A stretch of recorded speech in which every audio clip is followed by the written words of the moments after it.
The small room was silent, except for the slow ticking of an old clock on the wall. The night had stretched endlessly, and the widow lay awake, staring at the cracked ceiling above her bed. The shadows seemed alive, whispering reminders of everything she had lost. She hadn't slept well in months, maybe years. The bed felt too big now, too cold, too empty. She turned to her side, clutching the corner of the blanket like a child seeking comfort. The quietness was unbearable. There was no one to say goodnight to, no soft voice asking how her day had been, only the sound of her breathing, uneven, tired, and heavy with unspoken pain. Outside, the wind moved through the trees, brushing softly against the window pane. It reminded her of the nights when her husband would hold her close, whispering that everything would be all right. Now, there were no arms, no words, only the memory of warmth fading into the dark. Her hands trembled as she reached for the small cross on her nightstand. It had been his, a simple wooden cross, smoothed from years of prayer. She pressed it against her heart and whispered a name, not sure if God could still hear. And in that moment, a question lingered quietly in her soul. If I disappeared tomorrow, would anyone notice? The night did not answer. Only the clock continued to tick, steady, unfeeling, as another tear slipped down her cheek. Morning came, but it brought no warmth. The light entered her small room like a stranger, distant, pale and cold. She sat on the edge of the bed, listening to the stillness that filled the house. Every sound seemed too loud. The creak of the floor, the hum of the refrigerator, the slow beating of her heart. It was silence, but not peace. It was the kind that pressed against the chest until breathing became a quiet battle. She walked slowly through the hallway, touching the walls as if to remind herself she was still here. Her fingers brushed across family photos, now faded and dusty. There was her husband, smiling with his arm around her. Their wedding day, a frozen joy in sepia tones. She tried to smile back, but her lips refused to move. The house was a museum of what once was, filled with echoes that no longer answered. At the kitchen table, she poured a cup of tea. The kettle's whistle had been the only voice to greet her that morning. She watched the steam rise and disappear, much like her days, appearing, fading, leaving nothing behind. She whispered softly, almost to herself, "Is this what's left of me?" The words hung in the air, unanswered. Even her own voice seemed foreign, fragile, uncertain, afraid of breaking the silence too much. Then she turned to the window. Outside, life went on, neighbors talking, a dog barking, children running to school. None of it reached her. She was there, yet not part of it anymore, forgotten between the world's noise and heaven's silence, and for the first time that morning she wished she could fade with the light. Just quietly, so no one would have to notice. Her eyes lingered on the photograph again that afternoon, the one hanging just above the living room chair. The frame was old and slightly tilted, but she never touched it. It showed a younger version of herself, standing beside a tall man with gentle eyes and a kind smile. Her husband. The way he looked at her in that picture still carried warmth, even after all these years. She remembered the day it was taken. A Sunday after church. The sunlight had been soft, and he had placed his arm around her shoulder, whispering something silly that made her laugh. The photographer had caught that moment just before she stopped smiling. A simple moment, yet now it felt like a lifetime away. She stared at that image until her eyes blurred. "You promised we'd grow old together," she murmured. "You kept your part, didn't you?" Her voice trembled, half a sigh, half a sob. The silence that followed was almost cruel, the kind that deepened the ache rather than easing it. The clock struck 3. She stayed where she was, unmoving. The room smelled faintly of dust and the lavender oil she used to rub on his hands when he was sick. She could still see him sitting in that very chair, wrapped in the blanket she now kept folded at the end of the couch. The photograph watched over her, as if waiting for her to say something else, but words felt empty now. She only closed her eyes and let her heart speak what her lips could not. "I miss you," every hour, every breath. And though the picture remained still, she could almost feel his presence, not in sight or sound, but in that tender ache that love leaves behind. Evening arrived quietly, slipping into the house like a memory. The small wooden table stood in the center of the kitchen, 2 chairs, one unused. The widow moved slowly, placing a single plate before her, then a cup. She still cooked as if he might come home, though she no longer knew why. It was habit, perhaps, or hope that refused to die, even when reason had long left. The smell of soup filled the air, thin and simple. She stirred it gently, her movements slow and deliberate, like a ritual. Once, she used to hum while cooking, her voice mingling with his laughter as he sat nearby, telling her stories about his day. Now the only sound was the clink of a spoon against the bowl. She sat down. The chair across from her seemed to wait. She glanced at it, just for a second, as if expecting to see him there smiling, but only the faint reflection of her own tired face stared back from the window behind it. The ache returned, sharp and familiar. She folded her hands before eating, whispering a prayer, not for blessings, not for strength, but for company. "Lord," she said softly, "I don't want to eat alone anymore." Her voice broke halfway through, and she let the tears fall into the soup, mixing salt with salt. The clock ticked in the background, steady as always. She ate in silence, each bite slower than the last, until she couldn't swallow any more. She pushed the bowl away and looked at the chair again, and for a moment she almost said good night to it. Almost. Then she stood, carried her dishes to the sink, and washed them carefully, as she always did. 1 plate, 1 cup, 1 spoon, the rhythm of her grief. The next morning, she stood by the window with a cup of tea, watching life unfold beyond the glass. The street outside was alive with movement, children running to school, a mother calling after them, a man walking his dog. Their laughter rose like music, bright and careless. For a moment she wanted to smile, but something inside her stayed still, unmoved. Her world had grown small, smaller than the house, smaller even than her thoughts. The street, once familiar, now felt like another country. She used to know every neighbor by name. She used to wave at the mailman, bring cookies to the family across the road. But now the faces had changed, and so had she. Time had quietly rewritten her world without asking permission. A gust of wind brushed against the window, carrying the faint sound of bells from a nearby church. It stirred something deep within her, not quite joy, not quite pain. Just a reminder that life continued, whether she joined it or not. She took a slow sip of tea and whispered, "They don't even know I'm here." Her eyes followed a little girl chasing a red balloon down the sidewalk. The string slipped from her hand, and the balloon rose into the sky. The child laughed, not crying, as if she understood something the widow had forgotten, that some things must go so beauty can rise. The thought lingered as the child ran off, her laughter echoing faintly. The widow stayed at the window long after that, her hand resting on the cool glass. The world kept moving, and she remained, a quiet watcher, waiting for something she couldn't yet name. And for the first time in days, she whispered, barely audible, "I miss being part of it." The morning began like any other. Soft light through thin curtains, the hum of the refrigerator, the small ache in her chest that never really left. She made tea, as usual, and sat by the window. But something about the date on the calendar caught her eye. December 14th. She blinked slowly. Her birthday. For a moment she simply stared at it. The small blue number circled in pencil, a habit she'd kept since her husband used to surprise her with flowers every year. He never forgot. He'd always say, "Another year with you is another reason to thank God." The memory brought a soft smile to her lips, one that didn't last. There were no calls now, no cards, no visitors at the door. Her children had their own lives, far away. Neighbors were polite but distant. She reached for her phone once, then put it down again. It stayed silent. The world had forgotten this day. And perhaps, she thought, it was time she did too.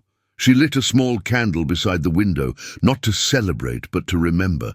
The tiny flame flickered, fragile but alive. She watched it dance, whispering quietly, "Thank you, Lord, for letting me reach another year." The words trembled on her lips, gratitude mixed with loneliness. Outside, the sky began to change. Clouds parted for a single ray of sunlight, falling right onto her table. It touched the candle, making it glow a little brighter. She closed her eyes and let it warm her face, and though no one had said the words aloud, she felt something gentle stir within her. A whisper, not from this world. I didn't forget. Tears came, soft and slow, not from sadness this time, but from the quiet comfort that someone still remembered. That afternoon she stepped outside for the first time in days. The small garden behind her house had once been her joy. Roses, daisies, lilies, all planted by hands that once worked beside her husband's. Now it was a quiet ruin. Dry soil, fallen leaves, stems without color. She stood there for a long while, not moving, as if waiting for the flowers to recognize her. She bent down and touched the earth. It was cold, rough, lifeless. The garden had always been their shared prayer, his way of talking to God without words. Every petal, every root, a sign of care and faith. She could still picture him there, on his knees, his hands covered in soil, smiling at her from beneath the brim of his hat. "Life always comes back," he used to say, even after the longest winter. But now, winter had lingered too long. She whispered, "You were wrong this time," and her voice cracked under the weight of her loneliness. The wind moved softly through the dry branches, carrying her words away, as if refusing to let them settle in despair. A single sprout caught her eye, a tiny, stubborn green stem pushing through the dead earth, fragile, trembling, alive. She knelt down, touched it gently, afraid it might break, and yet it didn't. It stood there, quiet but defiant, reminding her of something she had forgotten, that life does not always ask permission to return. She smiled faintly, her heart tightening with a mix of grief and hope. Maybe her husband wasn't wrong after all.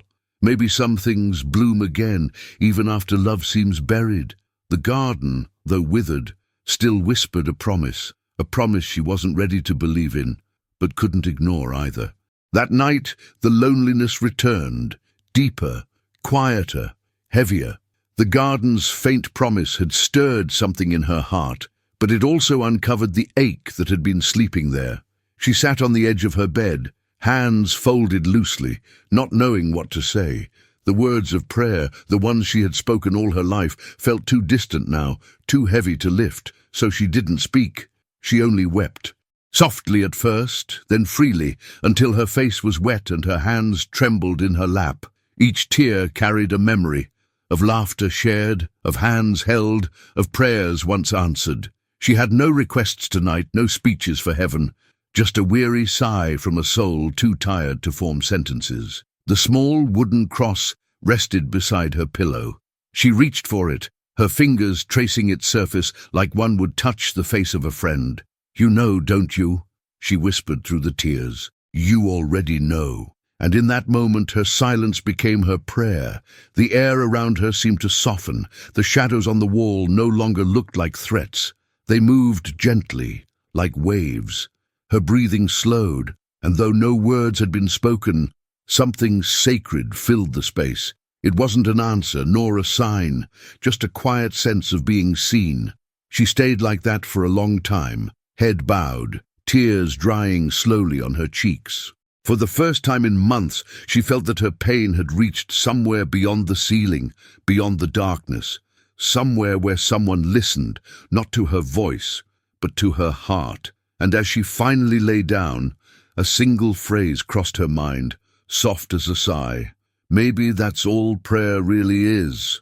Days passed quietly. The house remained the same, still dim and filled with the slow rhythm of solitude. She continued her small routines, tea at dawn, a brief walk to the mailbox, an afternoon nap in the chair by the window. But beneath it all, there was a silence that no sound could break. It wasn't the silence of peace. It was the silence that aches, that stretches across days like a heavy blanket. She had prayed, cried, whispered her pain in the dark, and yet heaven seemed still. "Why won't you answer me?" she murmured one evening, staring at the ceiling. "Just one word, Lord. Just one sign that you still hear me." Her voice trembled, but the room gave nothing back. The walls absorbed her sorrow and returned only stillness. In her heart, doubt began to bloom, quietly, like a shadow. Was she talking to the air? Had God turned away? Or had she somehow drifted too far to be found? These thoughts frightened her, yet she couldn't push them aside. Faith, once strong and certain, now felt fragile, like the flame of a candle about to die. She remembered how her husband used to pray, strong, confident, steady. He always said, even when he's silent, he's still near. But now, she wondered if that was just something people said to ease the emptiness. The silence of God hurt more than the loneliness of people. It reached deeper into places even tears couldn't touch. That night, she sat at her bedside and said nothing. No words left to offer. No hope strong enough to hold. Just a soul waiting in the quiet, unsure if waiting mattered. And yet, beneath all that silence, something unseen was moving, though she did not know it yet. The following morning came grey and heavy, the kind of day that seemed to press down on her spirit. She moved through her little house like a shadow, tidying what was already clean, folding what was already folded. There was no one to cook for, no reason to hurry. Every action felt like pretending, a slow dance with meaning that had long left her. She sat by the window again, the same cup of tea cooling beside her, and stared at the world that continued without her. Her thoughts grew darker, slower, as if wrapped in fog. "What if?" she whispered to herself. "What if I simply stopped trying?" The words startled her. They came out softly, but they carried weight, a dangerous kind of quiet. She thought about the ache in her chest that never left, the silence that stretched endlessly, the nights that bled into one another. She wasn't angry, not even afraid, just tired. Tired in a way the body could not fix. Would it really matter if I were gone, she thought? Would the world notice? Would he? Her hand trembled as she reached for the small wooden cross. She held it tightly, pressing it to her heart. "I can't do this anymore," she said aloud, her voice cracking. "If you're there, Lord, please, please come, because I don't know how to keep living like this." The room stayed silent, but in that silence, something inside her shifted. A fragile thread between despair and hope, stretched thin but unbroken. She did not know it, but her cry had reached heaven that day, a cry not of rebellion, but surrender. She closed her eyes, not to escape, but to rest from the weight of her own thoughts. And as she drifted into an uneasy sleep, the faintest whisper crossed the edge of her mind, a promise yet unseen. "Hold on, I'm not far." Night fell quietly, wrapping the small house in stillness once more. The widow sat in her chair, the lamp dim beside her, her Bible open on her lap. She hadn't read a single word. Her eyes moved across the page, but her mind wandered somewhere far beyond it, to the ache, the emptiness, the question she had whispered that morning.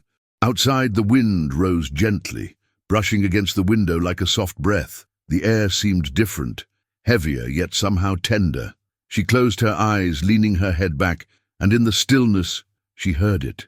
A sound. No, not a sound, something softer than that, a whisper, faint and deep, as if it came from within her own soul. At first she thought she was imagining it, but then it came again, not in words, but in a presence. A gentle awareness that filled the room, warm and quiet, steady as light. Her heart began to beat faster. The air felt alive, like a space where sorrow could finally rest. Then, from the silence, words formed in her heart, not heard with the ears, but felt in the deepest part of her being. "You are not forgotten."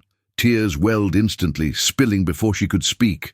She pressed her trembling hand against her chest, as if to hold the words there, afraid they might vanish. "Who's there?" she whispered, but she already knew, not a dream, not her imagination, something far greater, far gentler. The whisper did not return, but its echo remained, a stillness now filled with presence.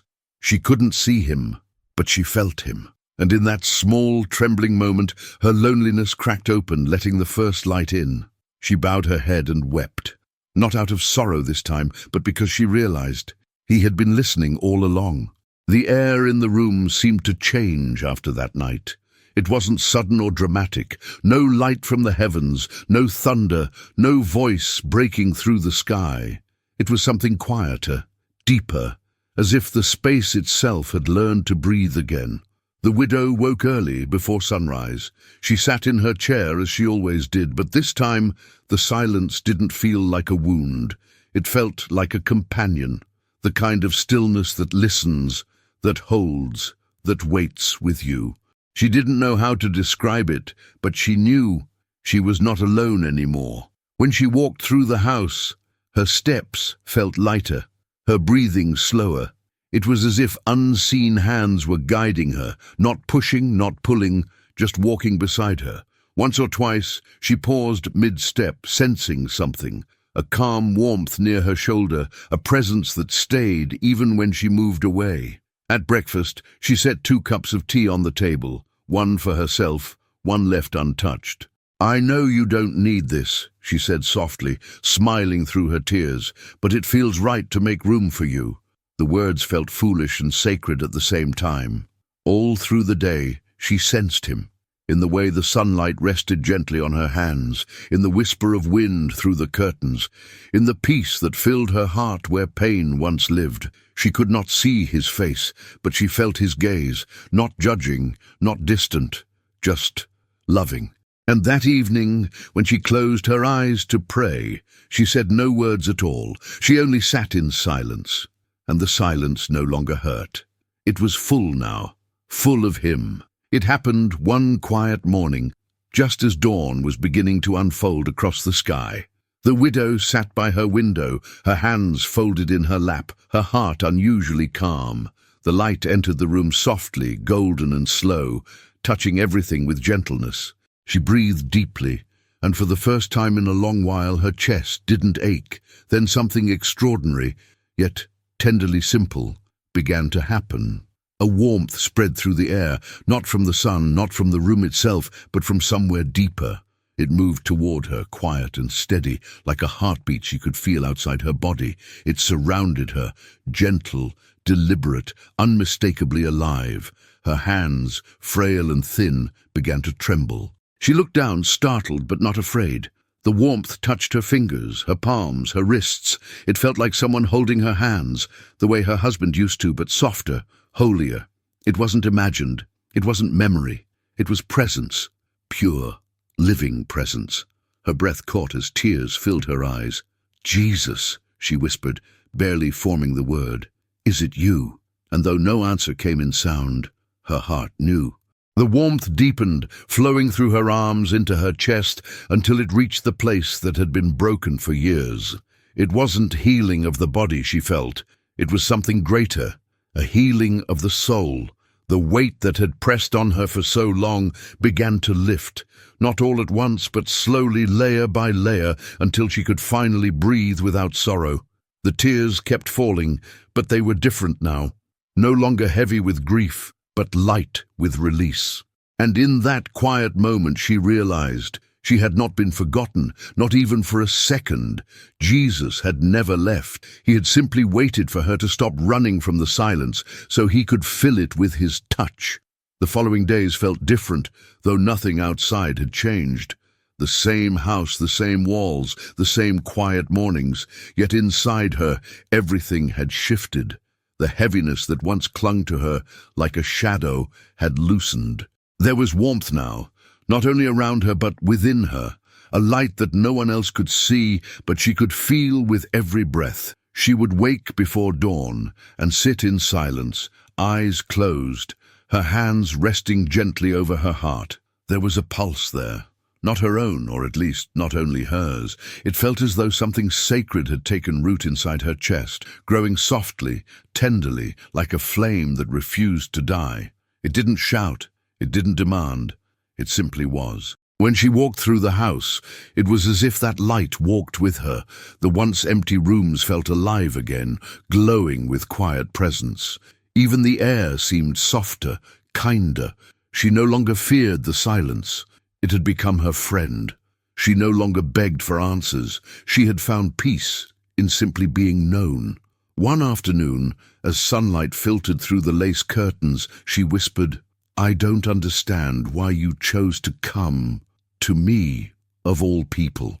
Her voice trembled, but her heart stayed still as though listening, and from that stillness a thought rose gently within her. "Because I never stopped loving you." Tears slid down her cheeks, but they came with a smile this time. She placed her hand over her heart, feeling the warmth flicker there, not a feeling that would fade, but a presence that would remain. The house, once dim and cold, now seemed to glow from within. It wasn't sunlight that filled it. It was something far greater, a light born not of the world, but of love that had finally been remembered. That evening, she sat by the fireplace with her old photo album resting on her knees. The pages were worn, the edges curled, but every picture carried a memory, pieces of a life once full, once bright. She turned each page slowly, her fingers trembling, her heart tender, but no longer crushed. The pain was still there, but now it had softened, as if love itself had laid a hand upon it. There was her wedding day, she and her husband standing beneath a tree, laughter in their eyes, wind in her veil. There were the birthdays, the dinners, the ordinary mornings spent in prayer or in the garden. Each photograph spoke silently of moments she thought were gone forever. But now, as she looked, they didn't seem so far away. It was as though the love in those memories had come alive again, breathing gently in the room. She realized something as she turned another page. Love doesn't die when a person leaves. It lingers. It changes form, but it stays. In her laughter, in her tears, in the way she still cooked his favorite meal on Sundays. Love had never left her. It had only waited until her eyes could see it again. Her heart swelled with gratitude. "Thank you," she whispered, closing the album carefully. "Thank you for letting me love, and for not letting that love fade." The words didn't echo into emptiness this time. They seemed to rest in the air, heard, received, cherished. She placed the album on the table and sat quietly for a moment. The old ache of missing him still stirred, but now it was wrapped in something larger, a peace that said, "You are not alone. You were never alone." As the fire flickered low, she smiled through her tears. Love had once been her greatest loss. Now she understood it was also her greatest gift, the thread that had led her straight back to Jesus. She woke before the first light. The world was still, a breath held between night and morning. The widow rose quietly and moved toward the window, her steps slow but steady. The sky was just beginning to blush with hints of gold, the kind of light that promises warmth even before it arrives. She opened the curtains and let it in. For a long while, she stood there watching the darkness retreat. She used to dread mornings. Each one felt like another day to survive. But this one was different. The air carried a gentleness she hadn't felt in years. It wasn't loud or dramatic, just soft and kind, like the touch of a hand saying, "I'm still here." The garden below was waking too. The small green sprout she had noticed days before had grown taller, reaching for the sun. She smiled, recognizing herself in that fragile stem, bruised by time, yet somehow still standing. Life, she realized, always finds a way to return to those who keep their hearts open, even if only a crack. She whispered a quiet prayer, not of asking this time, but of thank. "You stayed," she said, her voice barely above a whisper.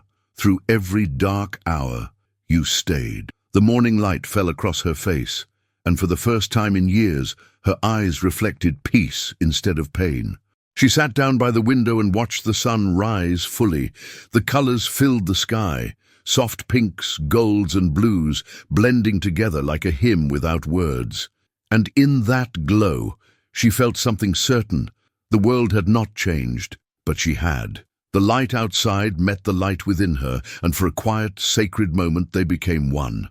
The days that followed flowed like gentle streams, calm, unhurried, full of quiet moments that felt holy.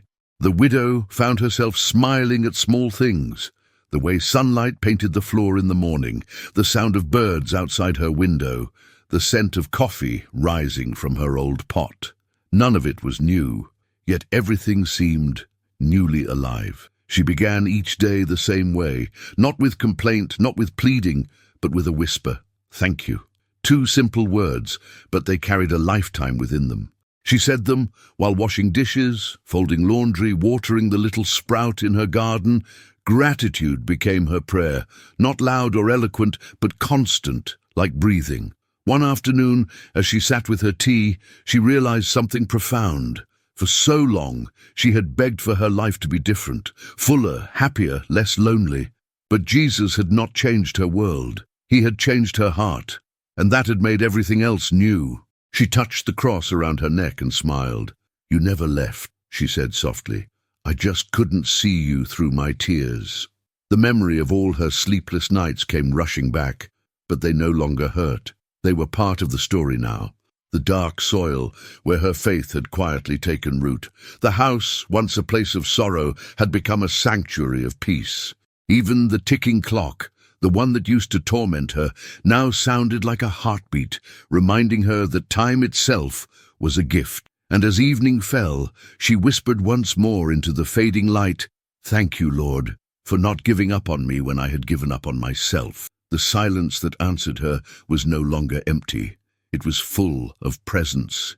The morning was cool, the air brushed with the scent of earth and dew. The widow stepped outside, her shawl wrapped gently around her shoulders. It had been many weeks since she first noticed that tiny sprout in her garden, the one that had dared to grow when everything else seemed dead. Now it stood taller, crowned with a small white flower trembling in the wind. She knelt beside it, her knees pressing into the soft soil. Her fingers traced the edge of the petals, and she felt a tear fall, not of sorrow, but of wonder. "You made it," she whispered, smiling faintly. "You really made it." In that moment she felt something stir deep inside, a reflection of that little flower's resilience, a quiet strength born from love that refused to die. She stayed there for a while, listening. The garden, though still sparse, seemed alive again. Birds hopped along the fence. A bee drifted lazily near the rosemary bush. The breeze moved through the leaves like a soft hymn. Everything around her breathed the same message: life returns. She reached into her pocket and took out a small packet of seeds, the same ones her husband had bought long ago but never planted. Her hands trembled as she opened it, scattering the seeds into the soil. "We'll do this together," she said softly, her voice steady with a peace she hadn't known in years. "You and me, and him." As she covered the seeds with her hands, she felt that familiar warmth again, not from the sun, but from within. A gentle presence, resting there with her among the soil and the silence. She closed her eyes and breathed deeply. For the first time, her garden didn't feel empty. It felt like holy ground. When she finally stood, her knees stiff but her spirit light, she whispered, "Thank you, Jesus, for giving me back the will to plant." It started with a knock on the door, soft, hesitant, almost shy.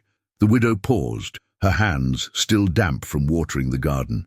It had been so long since anyone had come by that the sound startled her.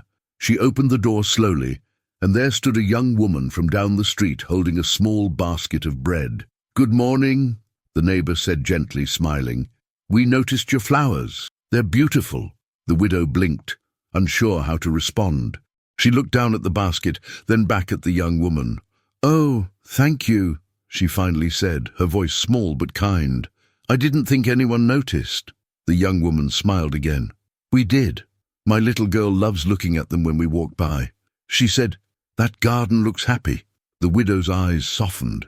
She hadn't realized that her small act of planting could be seen, that something so quiet, so ordinary, could speak to someone else. She invited the woman in for tea, and before long, laughter, real, warm laughter, filled the house again. It had been years since that sound had lived there. Word spread, as such things often do. A neighbor brought fresh fruit the next day. Another came just to sit and talk. Children began to wave when they passed her fence. Slowly her world widened again, not because she sought it, but because life, seeing her light, came to find her. One afternoon, as she watched the young mother and her daughter leave, the little girl turned and said, "Your garden makes me happy." The widow's eyes filled with tears. "It makes me happy too," she replied. But deep in her heart she knew it wasn't just the garden that was blooming. It was her soul, once barren, now alive again through the quiet touch of grace. She looked to the sky, her voice no louder than a whisper. "You brought them back to me, didn't you?" And in the warmth of that moment, she knew the answer. Yes, he did. Evening came softly, wrapping the small house in golden light. The widow sat by the window, her favorite place now, the same place where she had once wept in despair. The sun dipped low over her garden, the flowers swaying gently in the breeze. The scent of new blossoms filled the air, a perfume of hope, of promises quietly kept. She held her cup of tea with both hands, her fingers warm around it.